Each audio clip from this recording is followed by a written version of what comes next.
Bonjour et bienvenue sur ce nouvel épisode de l'écriture d'un roman. Alors comme d'habitude, je vais aborder avec vous les problématiques que je rencontre autour de l'élaboration de mon roman, L'Inde de Suraj. Le but de ce podcast est de partager avec vous mon processus créatif en train de se faire. Pour ça, je m'enregistre quotidiennement après chaque séance d'écriture. Ceci est donc la retranscription spontanée, mais non pas exhaustive de mon travail, avec mes différentes techniques, mes doutes et mes réflexions. Comme vous l'avez peut-être remarqué, il y a un peu plus de 2 mois de décalage entre mes enregistrements et les diffusions. J'essaye de rattraper ce retard, mais en attendant, petit retour en arrière. Bonne écoute à vous. Le mardi 23 juin 2020. Hier, c'était plutôt très compliqué comme séance d'écriture. J'ai pu travailler 2 petites heures. Et en fait, j'étais trop perturbée par un problème que j'ai dans ma vie personnelle.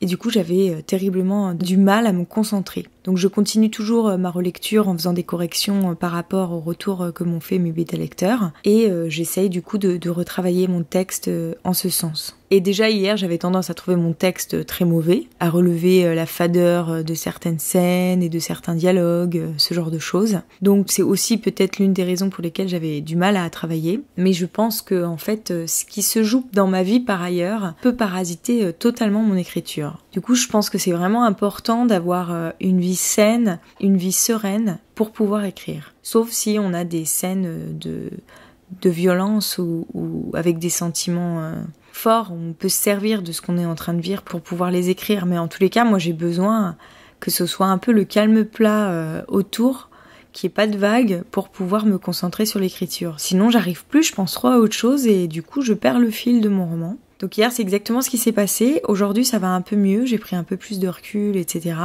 Mais du coup ce qui est intéressant c'est que ça me fait travailler sur moi parce que je suis obligée de m'apaiser face à des conflits que je peux rencontrer dans ma vie. Donc je suis obligée de prendre du recul, d'arriver à m'en détacher. Donc ça c'est assez intéressant, je me dis que ça va peut-être me permettre de me développer personnellement. Comme quoi, l'écriture, ça a tellement des vertus thérapeutiques qui vont bien au-delà de celles qu'on imagine au départ. Donc là, aujourd'hui, je continue ma relecture. Je me suis arrêtée à la page 78, qui concerne un passage de journal intime où Olivia se pose beaucoup de questions. Souvent, les passages de journal intime, c'est un peu de l'introspection, donc il y a de nombreuses questions, etc.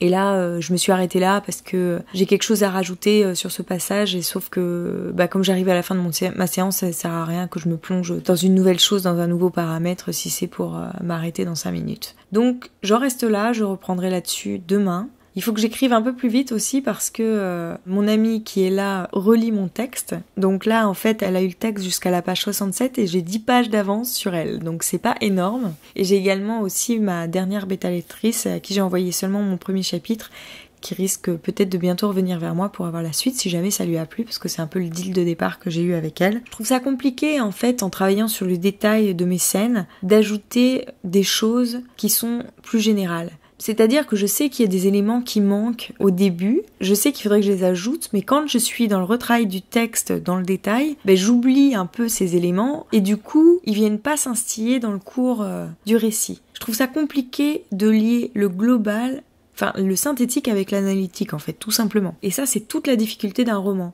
C'est d'avoir son roman dans sa globalité, donc faut le relire souvent pour ça. Si on n'a pas le temps de travailler beaucoup sur son roman, on l'a pas en tête. Moi, c'est ce qui se passait au début, en fait. J'avais pas mon livre en tête, donc je l'avais que dans le côté analytique. Mais je l'avais pas dans sa globalité. Maintenant, j'arrive à avoir les deux parce que je fais des séances régulières et je fais des séances plus longues aussi. Donc du coup, mon roman, je le relis assez souvent pour bien l'avoir en tête. Et maintenant, il faut que j'arrive à gérer entre le détail et le global. Ça, c'est vraiment une chose compliquée. Le mercredi 24 juin 2020. Je suis pas hyper contente de ma séance d'écriture d'aujourd'hui. Déjà, parce que j'ai pas beaucoup écrit, parce que je me suis levée tard, parce que couché tard hier, un peu trop bu aussi. Donc, le résultat fait que je suis pas hyper concentrée, malgré le café que j'ai bu. Je me perds un peu dans les intentions que j'ai envie de voir découler de la scène. En gros, là, j'ai travaillé sur la scène qui se passe juste après le premier baiser. Et je suis pas sûre de vouloir dire les choses de cette manière. Puis en plus, j'avais envie de me presser parce que comme je fais lire mon texte à mon ami qui est là en ce moment, au fur et à mesure, j'avais envie de pouvoir lui faire continuer à lire. Mais bon là, vu ce que j'ai écrit aujourd'hui, ça va pas être possible, ça sert à rien qu'elle lise et que de toute façon je change tout demain. Donc là aujourd'hui j'ai travaillé que là-dessus, sur les 2 scènes, le passage de journal intime après le baiser et la scène qui s'ensuit après. Donc j'ai vraiment pas travaillé sur beaucoup de pages, mais il y a beaucoup de choses à explorer à cet endroit, donc ça risque de prendre un petit peu de temps. Et puis j'ai eu des nouvelles de ma 2e bêta lectrice, celle qui n'avait pas fini de lire mon texte, elle l'a enfin fini. Elle vient de me répondre qu'elle a terminé, qu'elle a discuté avec une amie qui est prof de français, qui trouve que elle aussi l'emploi du passé simple à outrance alourdit un texte. Alors d'accord, je l'entends bien, mais bon, c'est pas ça qui va me faire avancer au niveau de mon roman, hein. J'espère qu'elle aura d'autres commentaires à me faire que cette obsession autour de l'emploi du passé simple, qui moi était un tâtonnement. Et puis là, mon amie, elle me dit qu'elle préférait que les choses soient au présent. Moi, pour le moment, j'ai pas envie de les mettre au présent parce que j'ai l'impression que du coup, les réflexions des personnages ne pourront pas avoir le recul que je souhaite mettre dans beaucoup de passages si je mettais les choses au présent. Après, c'est quelque chose que je vais quand même étudier. Je vais voir si ça serait pas possible de remettre le texte au présent parce que c'est vrai que c'est quelque chose que moi aussi j'aime, le présent. Peut-être que je vais revenir au présent comme mon texte était écrit à une époque, quitte à enlever certains passages qui ont une réflexion avec trop de recul sur les choses, quoi. Après, comme j'ai des passages de journaux intimes qui sont écrits au présent, moi je me disais que ça faisait comme des espèces de respiration dans le texte qui allégeait un peu l'emploi du passé simple dans le reste du récit. Enfin ouais, voilà, je me pose beaucoup de questions par rapport à la conjugaison des temps. Je suis pas encore très au point là-dessus. On va s'arrêter là pour aujourd'hui et je vous donne rendez-vous samedi prochain pour un nouvel épisode.